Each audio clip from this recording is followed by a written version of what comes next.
ಒಂದು ಸ್ವಂತ ಗಾಡಿ ಇತ್ತು ಸರ್. ಅದು ಫೈನಾನ್ಸ್ ಹಾಕ್ಸಿದ್ದೆ, ಅದು ಮೇಲೆ ವಾಸ್ತು ಫೈನಾನ್ಸ್ ಅಲ್ಲಿ. ಹಾ. ಅದು ಗಾಡಿ ಎಲ್ಲ ಸಾಲ ಎಲ್ಲ ತೀರ್ಸಿದೀನಿ ಸರ್. ಅವರು NOC ಕೊಡಕ್ಕೆ ಕಿರಿಕ್ ಮಾಡ್ತಾ ಇದಾರೆ ಸರ್. ಏನಕ್ಕೆ NOC ಕೂಡ ಕಿರಿಕ್ ಮಾಡ್ತಾವ್ರೆ? ಅದೇ ಸಾಲ ಎಲ್ಲ ತೀರಿದೆಲ್ಲ ಸರ್. ಸಾಲ ತೀರಿದ್ಮೇಲೆ NOC ಅವ್ರು ಕೊಡ್ಲೇಬೇಕು ಸರ್. ಅದು ಅವ್ರು ಕೊಟ್ಟಿಲ್ಲ ಅದೇ. ಅಂದ್ರೆ ನಿಮ್ ಮನೆಗೆ ರಿಜಿಸ್ಟರ್ ಪೋಸ್ಟಲ್ ಅವ್ರು ಕಳಿಸ್ಕೊಡ್ಬೇಕು ಅವರು. ಆದ್ರೆ ಅವರು ನಾನೊಂದು ಶೂರಿಟಿ ಹಾಕಿದೆ ಸರ್. ಒಂದು ನನ್ನ ಹುಡುಗನ್, ನಮ್ಮ ಫ್ರೆಂಡ್ ಒಂದು ಶೂರಿಟಿ ಹಾಕಿದೆ ಸರ್. ಅದನ್ನ ಹೇಳಿ. ಅದು ಸಾಲ ಕಟ್ಟಕ್ಕಾಗದೆ ಅವನು ಗಾಡಿ ಅವ್ರ ಹ್ಯಾಂಡ್ ಅವ್ರಿಗೆ ಕೊಟ್ಬಿಟ್ಟಿದ್ದಾನೆ ಸರ್. ಹೌದು ಅವರು ಮಾರಾಟ ಮಾಡ್ಬಿಟ್ಟಿದ್ದಾರೆ ಸರ್. ಹೌದು. ಅದು ಏನೋ ರಿಕವರಿ, ಅದು ಬ್ಯಾಲೆನ್ಸ್ ಅಮೌಂಟ್ ಪೇ ಮಾಡ್ಬೇಕ್ರಿ, ನೀವೇ ಮಾಡ್ಬೇಕು ಅಂತ ಹೇಳ್ತಾ ಇದ್ದಾರೆ. ಶೂರಿಟಿ ಹಾಕಿದ್ರಲ್ಲ, ಅದೇ ಸರ್. ಆ ತಪ್ಪಿಗೆ ನೀವೇ ಕಟ್ಬೇಕು. ಹಾ ಇಲ್ಲ ಅಂದ್ರೆ ಹಾ ಸರ್. ನಿಮ್ ಫ್ರೆಂಡ್ ಯಾರು ಲೋನ್ ಕಟ್ಟದಂಗೆ ಈಗ ಗಾಡಿನ ಅವ್ರು ತಗೊಂಡ್ ಸರೆಂಡರ್ ಮಾಡ್ಬಿಟ್ಟಿದ್ದ. ಹಾ ಸರ್. ಹಾ ಸರ್. ಆ ವ್ಯಕ್ತಿದ್ ಏನ್ ಬ್ಯಾಲೆನ್ಸ್ ಅಮೌಂಟ್ ಇದೆ ಅಂತ ಇವ್ರು ಹೇಳ್ತಾ ಇದಾರೆ. ಹಾ ಸರ್. ಒಂದು ಆ ವ್ಯಕ್ತಿ ಕಟ್ಬೇಕು, ಇಲ್ಲ ನೀವೇ ಕಟ್ಬೇಕು ಸರ್. ಹಾ ಸರ್. ಇನ್ನೊಂದ್ಸರಿ ಶೂರಿಟಿ ಹಾಕಕ್ಕೂ ಮುಂಚೆ ಅದೇ ಸರ್, ಗೊತ್ತಾಯ್ತು ಸರ್, ಮೂರ್ ಗೊತ್ತಾಯ್ತು. ಸಲ ಯೋಚನೆ ಮಾಡ್ಬೇಕು. ಖಂಡಿತವಲ್ಲ ಸರ್, ಖಂಡಿತವಲ್ಲ. ಇವಾಗ ನಿಮ್ಗೆ ಯಾವ್ದೇ ಕಾರಣಕ್ಕೂ NOC ಕೊಡಲ್ಲ ಅವರು. ಹಾ ಸರ್. ಹಾ ಸರ್. ಆ ವ್ಯಕ್ತಿ ಹೋಗಿ ಎಲ್ಲ ಅಪ್ ಟು ಡೇಟ್ ಕ್ಲಿಯರ್ ಮಾಡಿ ಹಾ ಸರ್. ಆ ವ್ಯಕ್ತಿ NOC ತಗೊಳ್ಳೋವರೆಗೂ ನಿಮ್ದು NOC ಕೂಡ ಪೆಂಡಿಂಗ್ ಅಲ್ಲೇ ಇರುತ್ತೆ. ಹಾ ಸರ್. ಹಾ ಸರ್. ಈಗ ಅವ್ನ್ ಕಟ್ಟಿಲ್ಲ ಅಂದ್ರೆ ನೀವ್ ಕಟ್ಟಿ ಅಂತ ಅವ್ರು ಹೇಳ್ತಾರದ.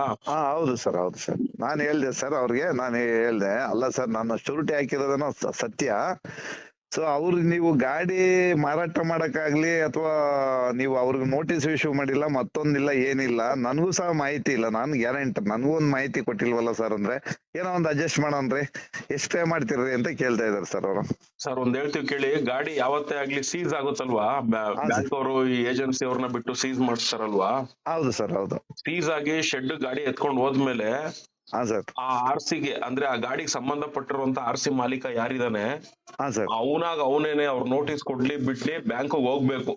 ಹಾ ಸರ್. ಹೋಗಿ ಅವನೇನಾದ್ರೂ ಬಿಡಿಸ್ಕೊಳ್ಳೋ ಅಂತದ್ದೇನಾದ್ರೂ ಅಲ್ಲಿ ಕಂಡು ಬರ್ತದೆ ಅಂದ್ರೆ, ಅವ್ರು ಹೇಳಿರುವಂತ ಅಮೌಂಟ್ ನ ಕಟ್ಟಿ ಬಿಡಿಸ್ಕೊಳ್ಳೋ ಅಷ್ಟು ಕೆಪಾಸಿಟಿ ನನ್ಗಿದೆ ಅಂದ್ಮೇಲೆ ಹಾ ಸರ್. ಒಂದು ವೈಟ್ ಪೇಪರ್ ಮೇಲೆ ಬರ್ದ್ಕೊಡ್ಬೇಕು. ನೋಡಿ ಸರ್, ನಮ್ಗೆ ಗಾಡಿ ಹಿಂಗ್ ಲೋನ್ ಕಟ್ಟಕ್ ಆಗಿಲ್ದೆ ಸೀಸ್ ಮಾಡಿದೀರಾ, ಹಾ ಸರ್. ಆಯ್ತು ನನಗೆ ಒಂದ್ 15 ದಿನ ಇಲ್ಲ 20 ದಿನ ಕಾಲಾವಕಾಶ ಕೊಡಿ.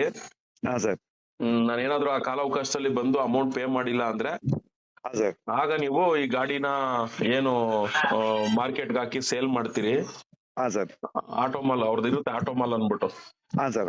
ಸೇಲ್ ಮಾಡ್ತೀರಿ, ಯಾರಿಗೆ ಎಷ್ಟಕ್ಕೆ ಸೇಲ್ ಆಯ್ತು ಅನ್ನೋ ಎಲ್ಲಾ ಮಾಹಿತಿಗಳನ್ನ ದಯವಿಟ್ಟು ನೀವು ನನಗೆ ತಿಳಿಸತಕ್ಕದ್ದು ಅಂತ ಹೇಳಿ ಬರ್ದು ಒಂದ್ ಸೈನ್ ಹಾಕಿ ಕೊಡ್ಬೇಕು. ಹಾ ಸರ್. ಹಾ ಸರ್. ಅದು ನಿಮ್ಗಳು ಗೊತ್ತಿರ್ಬೇಕು. ಹೌದು ಸರ್, ಹೌದು ಸರ್. ಅವ್ರಂತಾರೆ ನಾವು ನೋಟಿಸ್ ಕಳ್ಸಿದಿವ್ರಿ, ರಿಜಿಸ್ಟರ್ ಪೋಸ್ಟ್ ಅಲ್ಲಿ ಕಳ್ಸಿದೀವಿ, ನಮ್ಮ ಹತ್ರ ಹೌದು ನೋಡಿ ಅಂತಾರೆ. ಹೌದು ಸರ್, ಹೌದು ಸರ್, ಹೌದು. ಅವೆಲ್ಲ ಹೇಳ್ತಾರೆ, ಅವೆಲ್ಲ ಬಂದು ಇರಲ್ಲ, ಅದೆಲ್ಲ ನಮ್ಗ್ ಗೊತ್ತು ಕತೆ.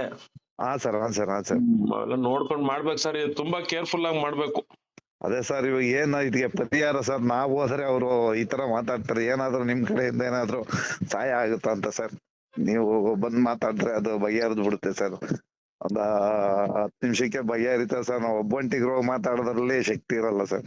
ಇದು ನಿಮ್ಮ ತಪ್ಪು ಕಲ್ಪನೆ. ಹಾ ಸರ್. ನೀವು ಶೂರಿಟಿ ಹಾಕಿದೀರಾ, ಅವರು ಗಾಡಿ ಆಲ್ರೆಡಿ ಮಾರ್ಬಿಟ್ಟಿದ್ದಾರೆ. ಹೌದು ಸರ್. ಮಾರದ್ಮೇಲೆ ಬ್ಯಾಲೆನ್ಸ್ ಅಮೌಂಟ್ ಏನಿರುತ್ತೆ ಆ ಸಾಲ ಕೊಟ್ಟಿರುವಂತವ್ನು ಕಟ್ಬೇಕು, ಇಲ್ಲ ಶೂರಿಟಿದಾರ ಅದು ಜವಾಬ್ದಾರಿ ಆಗಿರ್ಬೇಕು.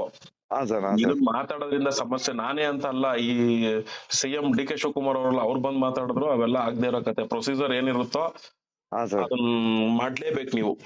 ಹಾ ಸರ್. ಹಾ ಸರ್. ಓಕೆ. ಹೋಗಿ ಅಷ್ಟೇ, ಅವ್ನ್ ಯಾರು ನಿಮ್ಗೆ ಸಾಲ ಕೊಡ್ಸಿದ್ರಲ್ಲ ನೀವು, ಹೋಗಿ ಹಿಡ್ಕೊಳ್ಳಿ. ನೋಡಪ್ಪ, ನಿನ್ಗ ಅವ ಸಾಲ ಕೊಟ್ಟಾಗ ನಾನ್ ತಪ್ಪು ಮಾಡಿದೀನಿ, ಶೂರಿಟಿ ಹಾಕಿ ಬಾ, ಇವತ್ ನನ್ಗೆ NOC ಬರ್ತಾ ಇಲ್ಲ, ಏನಿದೆಯೋ ಎಲ್ಲ ಕ್ಲಿಯರ್ ಮಾಡಿ ನನ್ಗೆ NOC ಕೊಡ್ಸ್ಕೊಡ್ ಬಾ ಅಂತ ನೀವು ಅವನ್ನೇ ಹಿಡ್ಕೊಂಬೇಕೆ ಹೊರತು ಇನ್ ಯಾರ ಹತ್ರಕ್ ಹೋದ್ರು ಏನು ಯೂಸ್ ಇಲ್ಲ.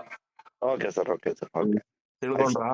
ಆಯ್ತು ಸರ್, ಆಯ್ತು ಸರ್. ಸಂಘಟನೆ ಇರ್ಬೇಕು, ನೀವು ಸುಮ್ನೆ ಹಿಂಗ್ ಫೋನ್ ಮಾಡೋದು. ಇಲ್ಲ ಸರ್, ಇಲ್ಲ, ಇರ್ತೀವಿ ಸರ್. ಅದು ನಮ್ಗೂ ಗೊತ್ತಿರ್ಲಿಲ್ಲ. ರಾತ್ರಿ ನಿಮ್ದು ಫೇಸ್ಬುಕ್ ಅಲ್ಲಿ ನೋಡಿದೆ ಸರ್. ಅದ್ ಏನಿದೆ ಹೇಳಿದ್ರೆ ನಾವು ಏನ್ ಫೋನ್ ಮಾಡಿದಿರಲ್ಲ ಈಗ ಸಂಘಟನೆ ನಂಬರ್ ನನಗೆ. ಹಾ ಸರ್. ಇದಕ್ಕೆ ನೀವು ಟೆಲಿಗ್ರಾಮ್ ಅಲ್ಲಿ ಮೆಸೇಜ್ ಮಾಡ್ಬೇಕು. Okay sir. ಇಲ್ಲ ಟೆಲಿಗ್ರಾಮ್ ಬಳಸ್ತಿಲ್ಲ ಅಂದ್ರೆ ವಾಟ್ಸ್ಆಪ್ ಅಲ್ಲಿ ಆದ್ರೂ ಮೆಸೇಜ್ ಮಾಡಿದ್ರೆ ಹಾ ಸರ್, ಟೆಲಿಗ್ರಾಮ್ ಹೆಂಗ್ ಬಳಸೋದು ಅಂತ ಹೇಳ್ತೀವಿ, ಹಂಗ್ ತಿಳ್ಕೊಂಡು ಓಕೆ ಸರ್, ಆಮೇಲೆ ನೀವು ಟೆಲಿಗ್ರಾಮ್ ಅಲ್ಲಿ ಅಪ್ಡೇಟ್ ಕೊಟ್ರೆ ಅವಾಗ ನಿಮ್ಗೆ ಎಲ್ಲ ಗೊತ್ತಾಗುತ್ತೆ.